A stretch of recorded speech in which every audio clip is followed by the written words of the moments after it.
Budget stocks corona महामारी के बाद से भारत की आर्थिक ग्रोथ के आकार की रही है, यानी कि आर्थिक असमानताएं बढ़ी हैं। साथ ही महंगाई के उच्च स्तर पर बने रहने से कंजम्पशन पर भी काफी असर पड़ा है। हालांकि प्रीमियम सेगमेंट्स का प्रदर्शन इस दौरान ठीक ठाक रहा है। जीडीपी डेटा भी यही बताता है। सरकारी कैपिटल एक्सपेंडिचर ही ग्रोथ का असली इंजन रहा है, जबकि खपत में कमी जारी है। इन सब स्थितियों को देखते हुए ऐसी उम्मीद की जा रही है कि सरकार खपत बढ़ाने के लिए इस बजट में मिडिल क्लास को कई तरह के राहत दे सकती है।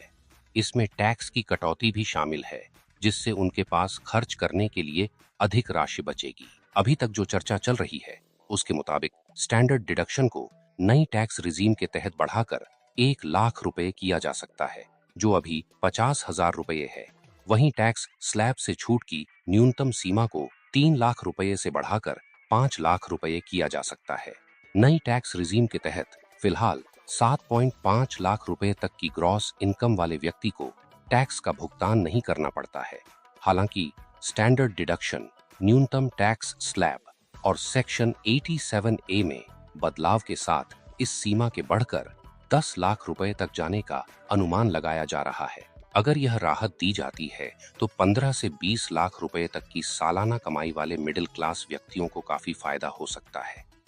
मिडिल क्लास के लोगों की जेब में अधिक पैसा आने का मतलब है कि वे तमाम उत्पादों को खरीदारी में पहले से अधिक खर्च करेंगे। इससे कई कैटेगरी के उत्पादों की खपत बढ़ सकती है। इसमें भी गैर जरूरी उत्पादों की खपत अधिक बढ़ने का अनुमान है। इससे हिंदुस्तान यूनिलीवर, HUL, डॉबर और इमामी जैसी FMCG कंपनियों को कुछ राहत मिल सकती है, जो लंबे समय से बिक्री के मामले में संघर्ष कर रही हैं। इसके अलावा वरुण बेवरेजेस के स्टॉक पर भी पॉजिटिव असर पड़ने की उम्मीद है, जो पहले से ही बढ़ी हुई क्षमता, बेहतर डिस्ट्रीब्यूशन और इस साल पड़ रही चिलचिलाती गर्मी के चलते फोकस में बना हुआ है। पिछले कुछ सालों में छोटे शहरों में भी तेजी से घर से बाहर खाना खाने का ट्रेंड बढ़ा है। जोमैटो, जोमाटो के अलावा जुबिलेंट फूड वर्क्स, डोमिनोज और देवयानी इंटरनेशनल, KFC और पिज्जा हट जैसे क्विक सर्विस रेस्टोरेंट्स को इस ट्रेंड से लाभ पहुंचने की उम्मीद है। कंज्यूमर्स खर्च में बढ़ोतरी से फ्लेवर्ड मिल्क, दही और पनीर जैसे प्रीमियम डेयरी उत्पादों की मांग में भी उछाल आने की उम्मीद है।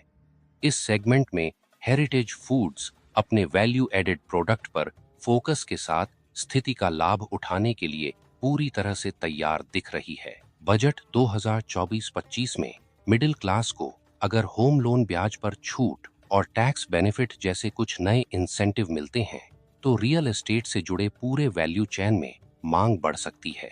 इससे डालमिया भारत, हेवेल्स इंडिया, कजारिया सेरामिक्स और सेरा सैनिटरी वेयर जैसी होम इम्प्रूवमेंट कंपनियों को फायदा हो सकता है। मिडिल क्लास की आय जैसे जैसे बढ़ेगी, दोपहिया वाहनों, टू व्हीलर की मांग में भी उतनी ही तेजी से बढ़ोतरी हो सकती है। दोपहिया वाहन भीड़भाड़ वाले शहरी क्षेत्रों में भी राहत देती है और बेहतर स्थिति व जीवन शैली का प्रतीक है। हीरो मोटोकॉर्प और बजाज ऑन्टो इस सेगमेंट की प्रमुख लाभार्थी हो सकती हैं।